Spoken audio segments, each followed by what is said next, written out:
Universitas Pulau Jaya.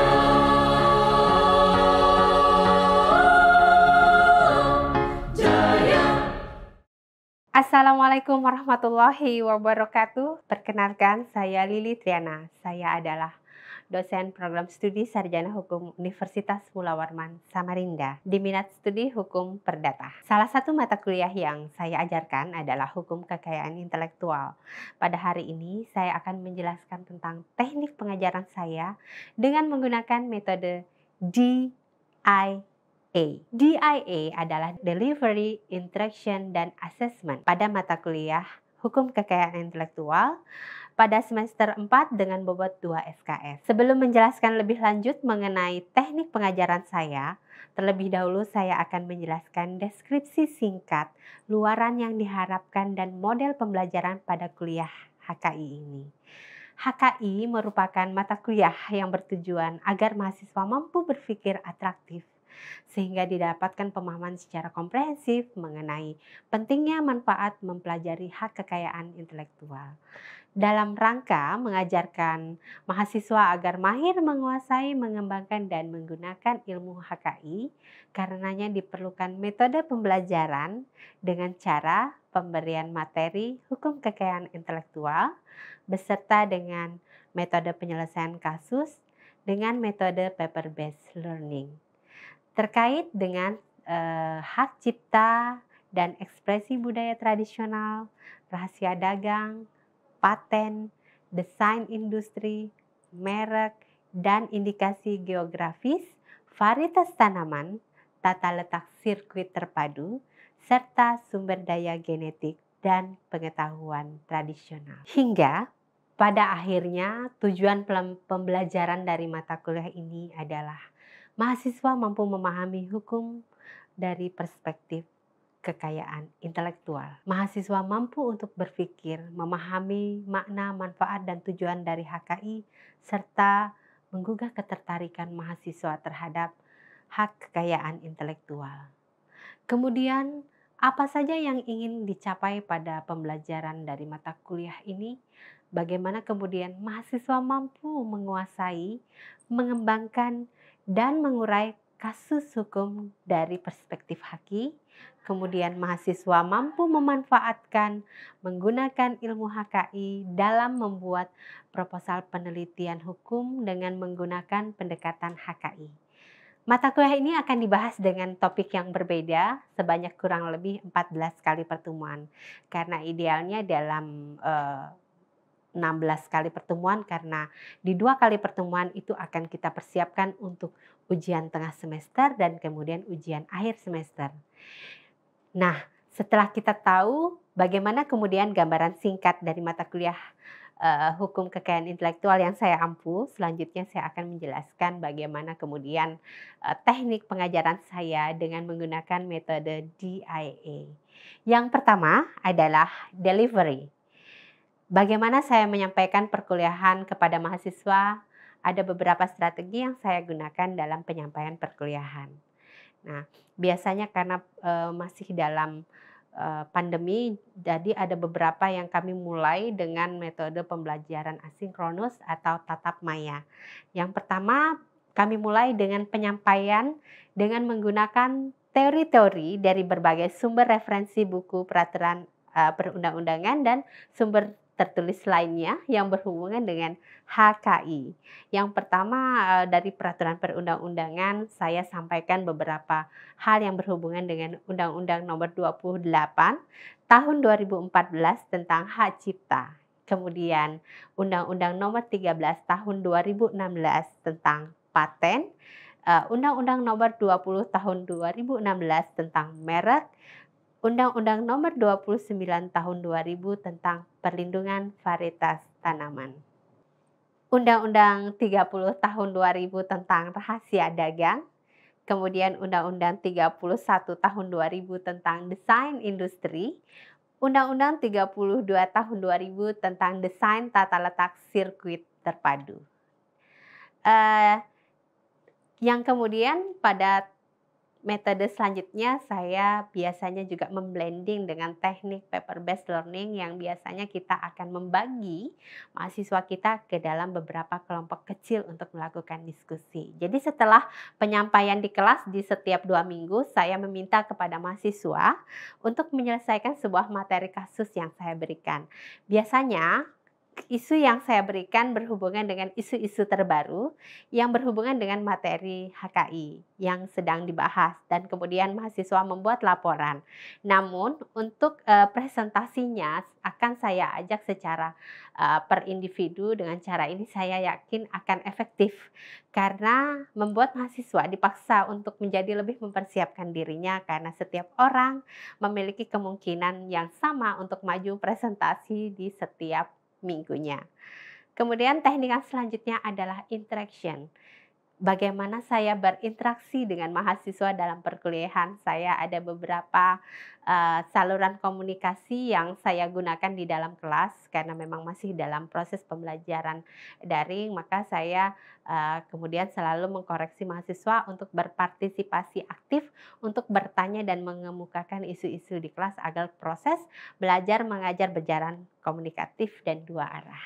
Nah, dengan menggunakan salah satunya media MOOC. MOOC ini adalah Mula Warman Online Learning System yang memang sudah lama dipergunakan di kampus kami. MOOC adalah salah satu media pembelajaran yang menghubungkan antara mahasiswa dan dosen. Di sana dosen dapat memberikan materi dan kemudian menyampaikan topik-topik terkini, kemudian memberikan feedback atas proyek-proyek yang mereka kerjakan. Selanjutnya, metode assessment. Bagaimana saya menilai mahasiswa pada pertemuan pertama perkuliahan, saya selalu menjelaskan dalam bentuk kontrak perkuliahan. Hal-hal apa saja yang kami sepakati bersama antara saya sebagai pengajar dan juga mahasiswa yang ada di dalam kelas. Nah, dalam kontrak perkuliahan tersebut memuat juga salah satu caranya adalah bagaimana kemudian saya memberikan penilaian. Yang selalu diperhatikan adalah kami membagi sesuai dengan standar yang sudah ada di Universitas Mula Warman. Penilaian afektif itu sebanyak 10 persentasenya dan kemudian untuk UTS 40% dan ujian akhir semester sebanyak 50%. Dan kemudian indikator penilaian ini saya berikan dalam beberapa item-item yang ada, termasuk penugasan dan beberapa take home examination yang saya berikan kepada mahasiswa. Jadi setiap minggu selalu akan ada pekerjaan rumah yang akan diselesaikan oleh mahasiswa, baik itu membuat tugas atau kemudian dengan membaca beberapa referensi yang saya berikan setiap waktunya. Dan saya selalu memberikan warning ketika sudah akan mendekati ujian tengah semester atau kemudian mendekati ujian akhir semester, bagaimana kemudian mahasiswa untuk segera memperbaiki jika ada beberapa item penilaian yang belum mencapai dari indikator penilaian yang sebagaimana mestinya. Berikut kami sampaikan salah satu video pembelajaran terkait salah satu materi di HKI yang berhubungan dengan merek dan indikasi geografis. Baik, Assalamualaikum warahmatullahi wabarakatuh. Selamat siang semuanya. Waalaikumsalam warahmatullahi wabarakatuh. Siang, Bu. Bagaimana kabarnya? Semoga selalu dalam keadaan sehat ya. Sehat Ibu, terima kasih. Alhamdulillah. Insya Allah hari ini kita akan melanjutkan materi perkuliahan kita yang masih terkait dengan hukum kekayaan intelektual. Kalau beberapa waktu yang lalu kita sudah membahas beberapa materi terkait dengan kekayaan intelektual. Nah, kemudian untuk hari ini saya akan membahas satu materi yang berkaitan dengan merek. Nah, ada yang masih ingat nggak materi yang hukum kekayaan intelektual itu meliputi apa saja perlindungannya? Ada yang masih ingat? Mungkin ada yang bisa bantu saya untuk mengingatkan? Untuk hak kekayaan intelektual itu meliputi hak cipta, paten, merek, desain industri, indikasi geografis, rahasia dagang, sama desain tata ruang terpadu, sama varietas tanaman, Bu. Oke, terima kasih Saudara Mazaya sudah membantu mengingat beberapa review terkait materi-materi yang sudah pernah kita bahas sebelumnya, karena HKI itu liputan perlindungannya banyak sekali ya. Nah, termasuk materi yang hari ini akan saya berikan, yang akan saya sharing bersama saudara. Nah, oke, kalau saya sebut merek, ada yang nggak tahu nggak sih merek itu apa? Mungkin siapa yang mau membantu saya? Baik Ibu, seingat saya merek itu adalah suatu tanda yang ditampilkan dalam bentuk grafis, biasanya berupa logo, atau umumnya bisa kita lihat berupa kata-kata, ada juga yang Ya. menggunakan huruf atau susunan warna. Dan kalau yang umumnya yang biasa ditemukan di masyarakat, mesti bentuknya dalam bentuk dua dimensi. Mungkin seperti itu, Bu. Contohnya kayak Apple, KFC, Coca-Cola, dan sebagainya, Bu.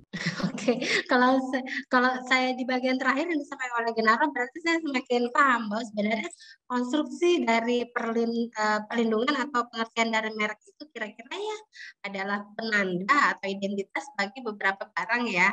Oke, nah jadi hari ini saya akan coba men-share terkait apa sih sebenarnya merek itu, dan merek itu diatur di Undang-Undang nomor berapa, Kak?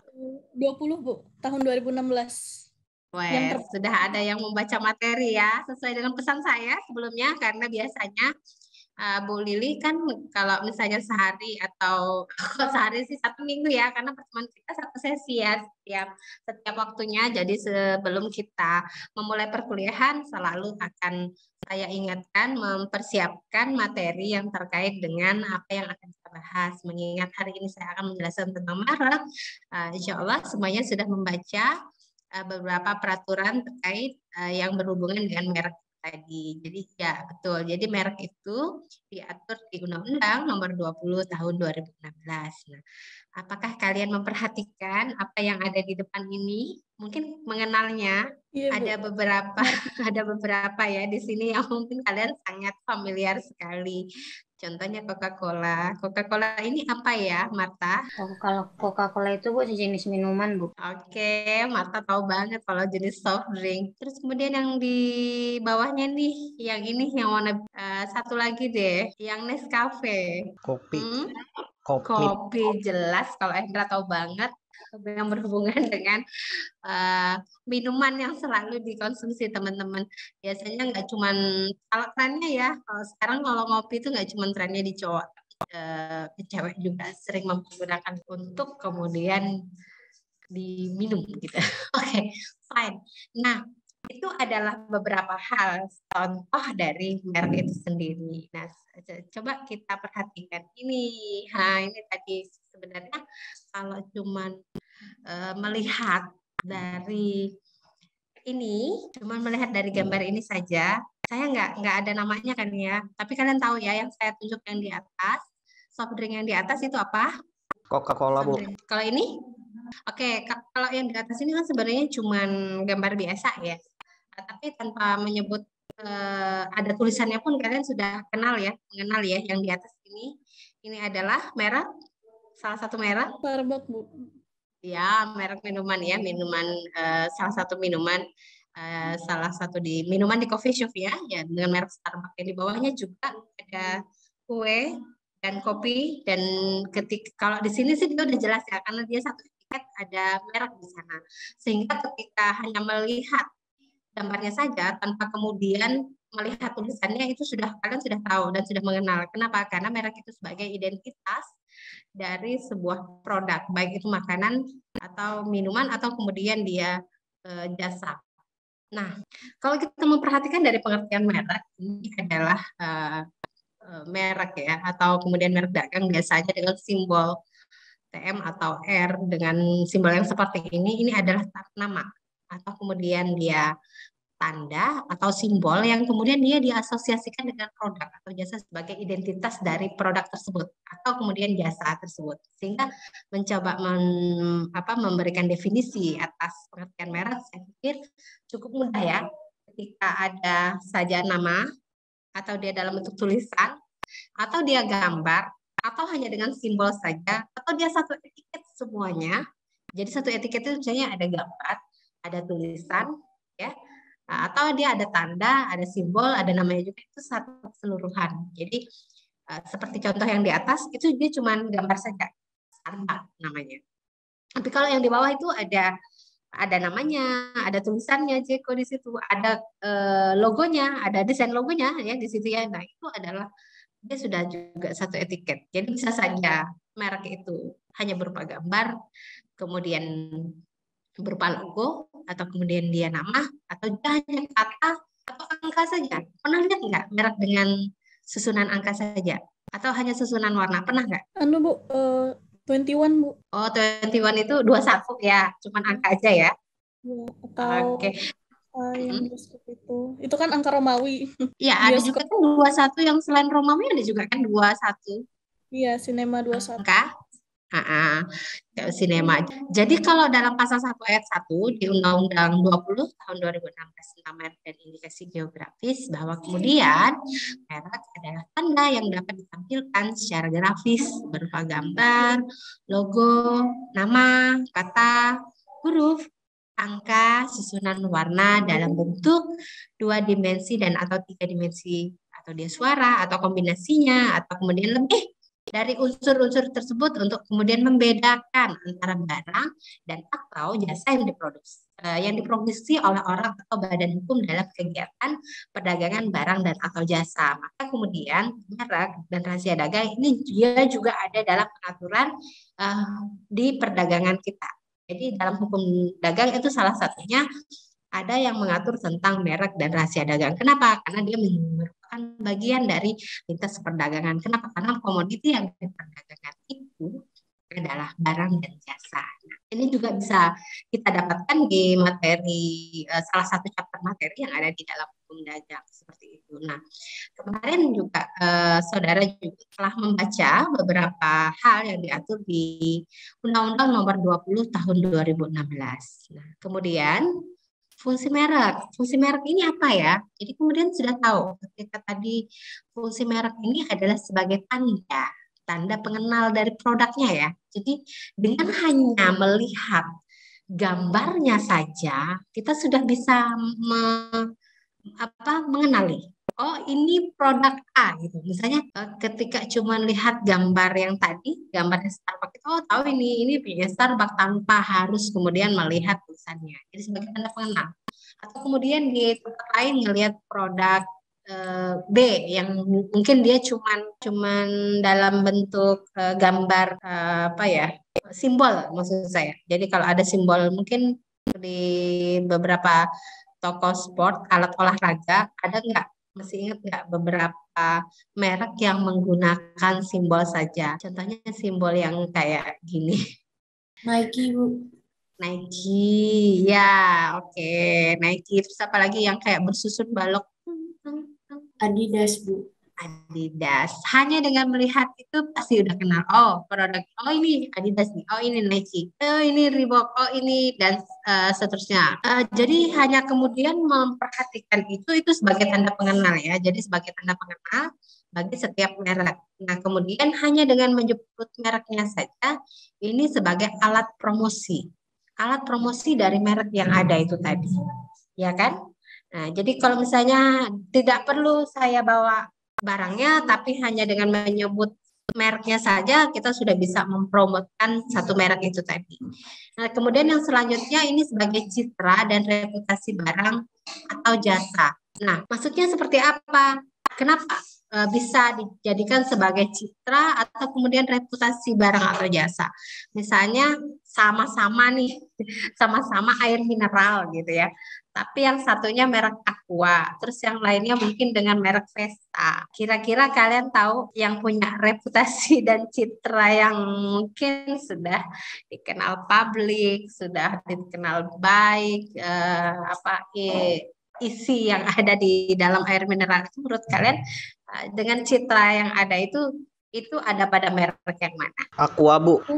Aqua. Oke, semuanya pasti menyebutkan Aqua. Jadi kenapa Bu? Kenapa? Karena citra dari Aqua itu selain dia sudah produk yang sudah cukup lama berada di pasaran, terus kemudian dia memiliki citra yang baik. Nggak pernah kan ya mungkin dengar Aqua ada konten-konten yang mungkin bisa merusak kesehatan. Tidak pernah ada ya citra atau reputasi yang kemudian akhirnya membuat minuman tersebut menjadi ya istilahnya di blacklist lah dari produk yang tidak layak untuk dikonsumsi seperti itu. Nah, kemudian fungsi merek yang selanjutnya ini adalah menunjukkan asal dari barang atau jasa yang dihasilkan. Jadi kadang merek itu biasanya di belakangnya ketika ada nama asalnya, misalnya Amplang Samarinda, berarti menunjukkan dari asal atau barangnya di mana barang tersebut dihasilkan. Jadi kalau ada makanan Amplang Samarinda, atau keripik apel Malang, keripik tempe Malang, jadi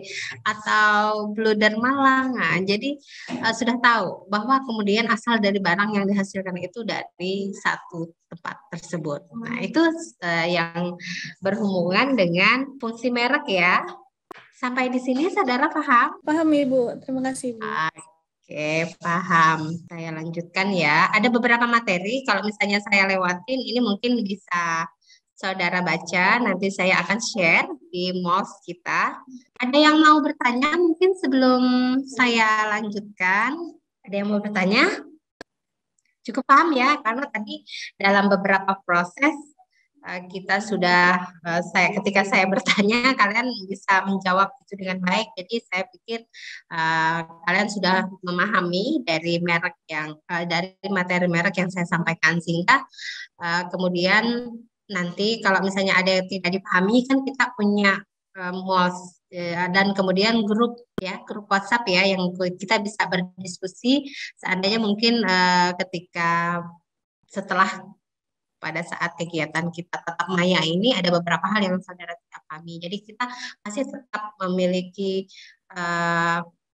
tempat untuk bisa berkomunikasi. Jadi selain di MOS, kita juga bisa berkomunikasi di WhatsApp grup yang kita miliki khusus untuk mata kuliah HKI di kelas B. Ada nggak sih pernah dengar kalau misalnya ke warung ada orang beli aqua tapi dikasih lem mineral, dia nggak apa-apa, terima aja gitu. Ada aqua dikasih lem mineral gitu. Pernah? Atau kalau misalnya ada anak kecil datang ke warung atau ke toko, Mbak mau beli Pepsodent, padahal yang dibeli itu apa? Pasta gigi ya. Padahal yang dibeli itu bukan Pepsodent gitu, tapi dia pasta gigi yang dibeli. Nah, itu pernah mengalami nggak? Atau kalian sendiri pernah nggak kalau misalnya mau beli apa menyebut salah satu merek, tapi walaupun sebenarnya yang dimaksud itu bukan merek itu tadi. Paham ya? Pernah. Jadi kalau misalnya, kenapa sih? Karena terkadang satu merek itu yang dia kemudian sangat terkenal, ini malah bisa menjadi kata umum. Ya, misalnya aqua itu lebih sinonimnya itu dia lebih di apa ya? Intinya orang lebih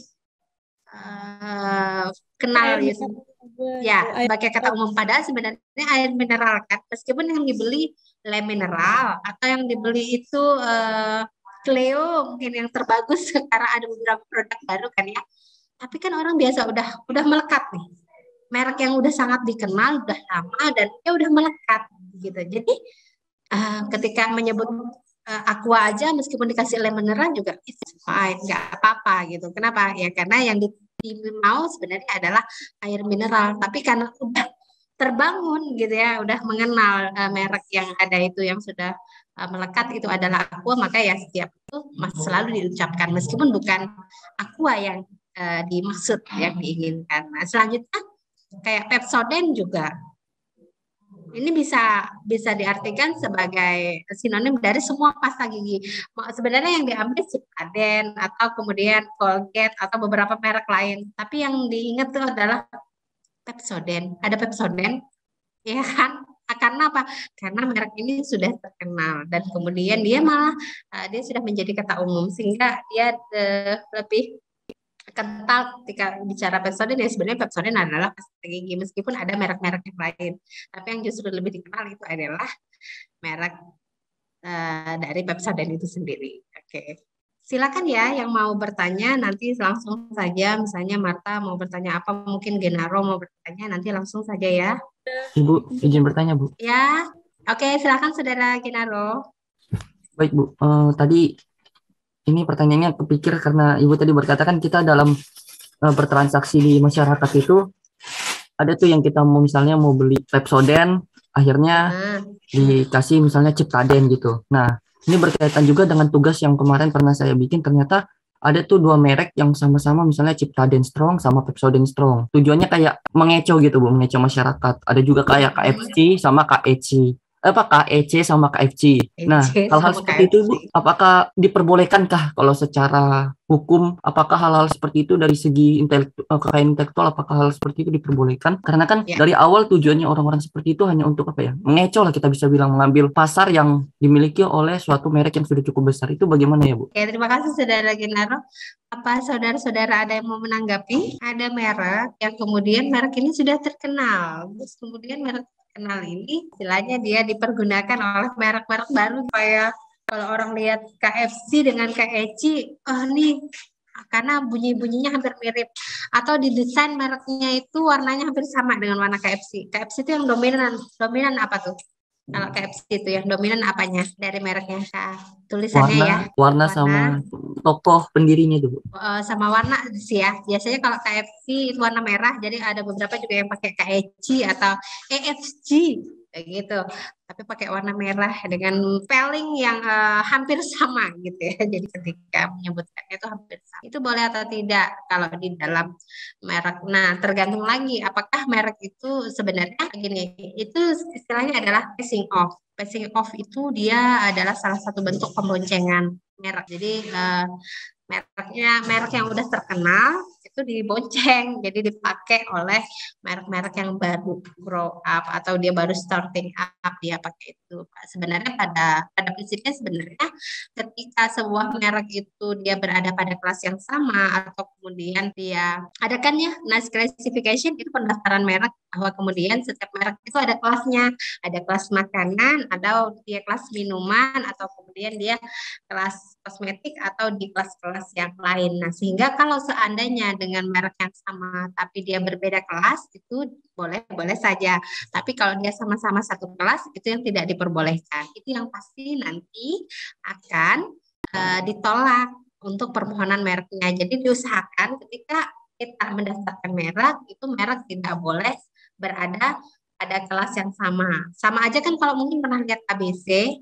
ABC banyak merek kan ya. Ada merek apa aja ya ABC itu? Ada masih ingat nggak? ABC Saus, pada merek saus saus. Terus apa lagi? baterai ABC. Baterai. Apa lagi? Sirup ABC ya. Banyak. Ada ternyata ABC itu macam-macam. Jadi terlihat bahwa sebenarnya boleh-boleh saja menggunakan ABC itu, tapi dia tidak pada kelas yang sama. Sama yang tadi kayak Genaro contohin, gimana Bu kalau seandainya dia sama-sama ada di kelas yang sama gitu. Nah berarti kan itu nggak boleh ya, pasti akan ditolak gitu. Nah kalau dia terdaftar, kalau misalnya dia tidak terdaftar, berarti intinya pada prinsipnya secara substansi dari merek itu tidak boleh sama. Yang nggak boleh sama, misalnya sama-sama kelas, sama-sama menggunakan merek itu yang tidak diperbolehkan. Dengan istilah membonceng. Tapi kalau yang sekarang lagi marak itu ya seperti itu, misalnya dikecoh dengan sedikit kalimat sehingga seolah-olah menyerupai dengan merek yang sudah terkenal terlebih dahulu. Passing off itu tidak diperkenankan dalam dunia permerekan. Kalau menurut Ibu seperti itu, Saudara Genaro. Baik, terima kasih Bu.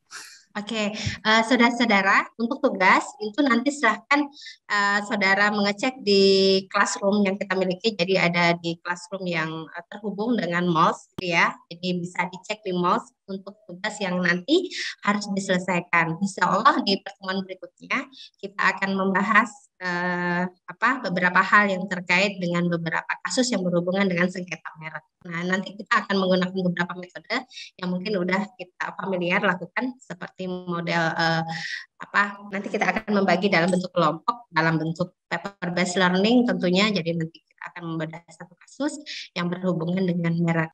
Saya pikir cukup untuk hari ini ya semuanya. Terima kasih atas kesempatannya. Kalau misalnya ada beberapa hal yang mungkin belum dipahami, nanti kita akan membahas pada perkuliahan yang selanjutnya seperti itu. Saya rasa cukup.